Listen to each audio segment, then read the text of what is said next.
All right, and here we go with section 4.3, Properties of Logarithms with me, Mr. Hain. So let's start with what we know. Because logs are the inverse of exponents, we can use exponent rules to derive the properties of logarithms. So we're going to go through lots of different properties of logs, but remember that the exponential function, and you've seen this graph several times now if you followed my video series, is the logarithm is just an inverse of the exponential function. So here we have those graphs reflected over the line y is equal to x. And of course this is just an approximation because I'm using PowerPoint. All right, so let's get to the product rule. So recall, if you will, the product rule for exponents. So 3 to the 5th times 3 to the 8th is equal to 3 to the 5 plus 8, or 13. I have 5 3's times 8 3's. That means I'm multiplying 3 a grand total of 13 times. So when you multiply exponents, you add the exponents together. And here we see this with just variables. B to the m times b to the n is just equal to b to the m plus n. What does this mean? All right, this means that if I have an example like this, the log of 8 times 4, I can rewrite it as the log of 8 plus the log of 4. Yes, some of you are telling me through your screens that 8 times 4 is 32, and I can just take the log of 32 and get the same answer, which is true. But what if I have the log of something like 10 times x? In this case, it becomes very useful for me to say the log of 10 plus the log of x, because I know what the log of 10 is. 10 to the what power is equal to 10? Of course, that's 1. So the log of 10 times x is equal to 1 plus the log of x. Now we can apply these rules here in checkpoint 1. The first one's super simple. I'm going to make the sum of those two. Part B is the log of 100 times x. So again, that does mean I'm taking the log of 100 plus the log of x. Now this is since there is no base, we know that 10 is the base. So 10 to the what power is 100? You're right, it's 2. So 2 plus the log of x is equal to the log of 100x. Awesome. Let's talk about some more rules here. So we have the quotient rule.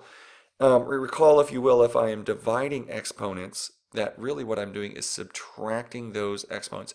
If I have 8 multiplied 5 times in my numerator, and I have 8 multiplied 3 times in my denominator, then really I'm just canceling 3 of those 8s, so I have 2 8s left over in my numerator, which is why I have 8 to the 2, which is positive. Now given in variables, b to the m divided by b to the n is equal to b to the m minus n. So when dividing exponents, the key here, the takeaway, is that you subtract those exponents. And indeed, it's the exact same thing when we work with logarithms. So here I'm taking the natural log, ln, and I'm taking ln of 3 divided by y. That's just ln of 3 minus the ln of y. And it's more useful when I start seeing the natural base appear. I can use ln, and I can say the ln of e to the 10th divided by 14 is the ln of e to the 10th minus 14. ln of e to the any power is just going to be that power, so I just have 10 minus ln to the minus ln of 14. So let's check those out and see if you can do the next couple of problems. Checkpoint 2a, the log of 23 divided by x. You're right, it's 23 minus the log of x. What about the ln of 11 divided by e to the 5th? Yep, you are definitely correct if you worked this out on your own and you found it was ln of 11 minus ln of e to the 5th. And of course, now I'm just showing all my work. Don't get excited. Yes, you're correct if you have ln of 11 minus 5. Now I do want to note, I have some students that see this and they go ln of 11 minus 5. Of course, that's equal to ln of 6. That's not true. Take a moment and grab a calculator and evaluate the ln of 11. The ln of 11 is a number. It is not just like some variable or something to that effect. The ln of 11 is indeed 2.4 or 2.39 or 2.4 basically is what it rounds to. So 2.4 minus 5 of course would be like negative 2.6 or something along those lines. So we can't just subtract 5 from that because the ln of 6 is something completely different. So I like to call this plogging. I know that sounds like some weird dance move, but the power rule, recall if you will, that taking an exponent like 3 to the 7th power and raising it to the 3rd power, I multiply those exponents. So that's 3 to the 21st. 7 times 3 is 21. In variables, that's b to the m. To the nth power is equal to b to the m times n. So what does that mean? That means an exponent raised to a power is the product of the powers. Now here's where it gets really interesting. Remember that this exponent, really when I simplify this log, it's 10 to the what power is x to the 5th. Well, in a sense, this is also an exponent, so I'm taking the product of those exponents. So I can bring that exponent to the front. Again, that exponent, whatever it might be, moves to the front of my log, as you saw here. 5 times the log of x is equal to the log of x to the 5th. So that means I can take that p and move it to the front, which again shows you how I get my bad nickname. I am taking the power, I'm moving it to the front of the log, so I get a plog. Okay, I know, it's bad. But it's how I remember it. The power rule, aka plogging that log. So I have checkpoint 3. Let's see if you can plog this. Take the power rule and apply it. If you found the 5 times the log of 3, you're correct. Let's take a look at checkpoint 3b. Now you have to recall that the cube root of x is really just x to the 1/3 power. You can pause the video if this is what you needed help with, and you're correct. It's definitely 1/3 ln of x. In the same way, I have this ugly looking logarithm. Oh my gosh, the log of x plus 4 to the 2nd power. Really, let's plog it. If you have 2 times the log of x plus 4, you are correct. Excellent work. So now we've had some of these. We can use these properties to expand and condense logarithms. This is where the rubber's going to meet the road. For my courses, you're definitely going to use these properties to expand logarithms. So let's take a look. I have this very massive, ugly looking log. I'm going to expand the different parts of it. So really what I'm looking at here is I have x to the 4th times the 3rd root of y. What that means is I can actually just split this up as addition. I'm multiplying 2 terms, so I can make it the log of x to the 4th plus the log of the 3rd root of y. Now further expanding, I can see that I can actually plog both of these. I'm first going to change this cube root into a fractional exponent or a rational exponent, and then plog both terms. So this original logarithm gets expanded to 4 log of x plus 1/3 log of y. In some ways, this is actually easier to evaluate in a calculator, especially if I only give you the value of one of the variables, like, say, y. Then you can plug that into your calculator and simplify it further. So let's take a look at another checkpoint, or checkpoint 4b. Given this logarithmic expression, I see first I'm dividing things. So that means I can subtract. So I am subtracting.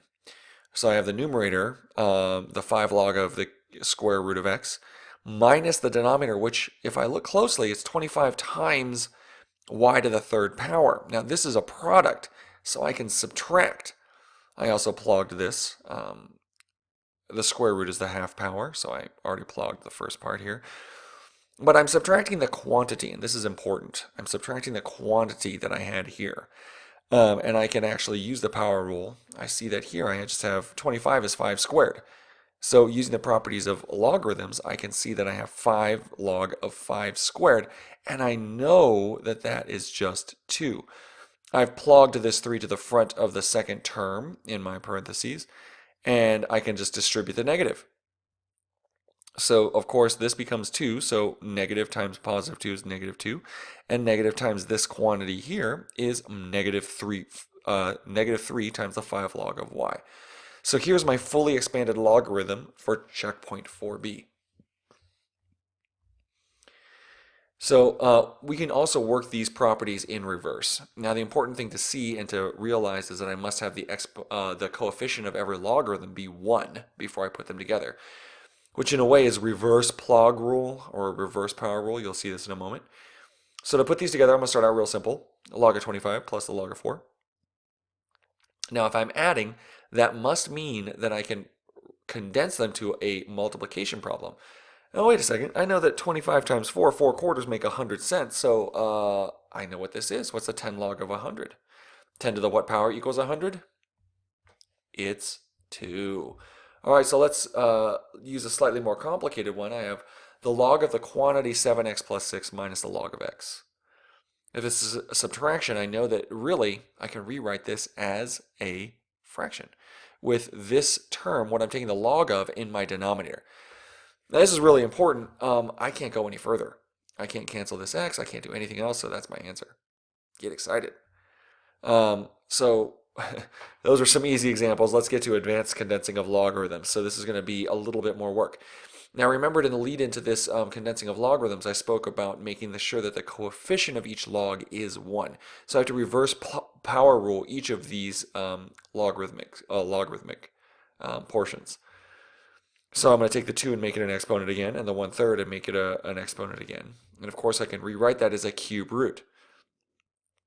Now if you are screaming at your screen that I made a mistake, you should absolutely correct this in your notes. And this is just me checking to see if you're paying attention. Now, if this is addition, you really should know that this is absolutely incorrect. And yes, if you've corrected this and you say it's the ln of x plus x squared times the cube root of 3, or the cube root of x plus 5, you are correct. So this should be absolutely rewritten. And again, hey, it's a nice little Easter egg for those that are watching and not necessarily listening to the recording. All right, so let's take a look at the next one. 2 times the log of x minus 3 minus the log of x. Of course, I can reverse power rule here to bring the 2 back up to an exponent. And I am subtracting, so this absolutely needs to be a quotient. So yes, the log of x minus 3 squared divided by x. Let's take a look at our final example. So for here, checkpoint 6c, I have all of these that can be reversed power ruled. So I'm going to bring the exponents back in. And since that's a rational exponent of 1/4, with 1 being the numerator, I can rewrite that as the 4th root of x. I know what 5 squared is, and I have y to the 10th power. Now I know what 5 squared is, so I can rewrite this as the log of 25. And so now we're going to slowly bring checkpoint 6c in together. So I'm going to just look at the first 2, and I see it's subtraction, so I'm going to make a quotient and divide. And just bring this along, and now I have the log of y to the 10th power, and I see I'm subtracting, so this y to the 10th goes into my denominator. So I have 25y to the 10th in my denominator. So these are all correct logarithms, of course, for this one, which should be corrected in your notes as ln of x squared times the cube root of x plus 5. But my calculator, it can't even, because there's a big problem. If you look at your calculator, they only solve logs that are base 10 or natural base, ln. So what do we do? What is a good mathematician to do? Well, that's where the change of base property comes into play. Now, the base log of any number can be rewritten as a new base log m of the same new divided by the same new base log b. All right, so this actually makes sense if we make a equal to 10 or e, which is what your calculator has, base 10 or base e. So for example, I can take this, I can evaluate this, and you're like, oh, I can have the 7th log on my calculator. But I can take the log of 15 divided by the log of 7, which is base 10. And this on my calculator is just 1.392. And it's the same thing. Let's check it out. Can you do this one? The 12 log of 32. Use the change of base property. Now, regardless of whether you used the 10 log or the base 10 log or the base e log, you'll get the same answer. It's just 1.394. Absolutely, they are very, very close. Very awesome. Very cool. It's a solution to how calculators can only solve base 10 and base e logarithms. All right, and see, that's just 4.3 properties of logarithms. Now, we did some heavy lifting for this chapter 4 so far, but there are exciting things to come in the future, and that's 4.3 properties of logarithms with me, Mr. Hain.